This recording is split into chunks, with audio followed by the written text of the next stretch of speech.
মানুষের জীবনে অনেক সুন্দর সুন্দর মুহূর্ত আসে।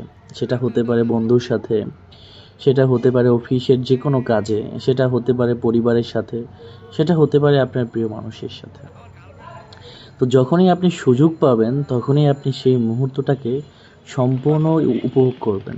সম্পূর্ণভাবে উপভোগ করে আপনি ফিল করবেন যে মুহূর্তটা কত সুন্দর। কারণ আপনি এই মুহূর্ত পরবর্তীতে কোনো সময় নাও পেতে পারেন।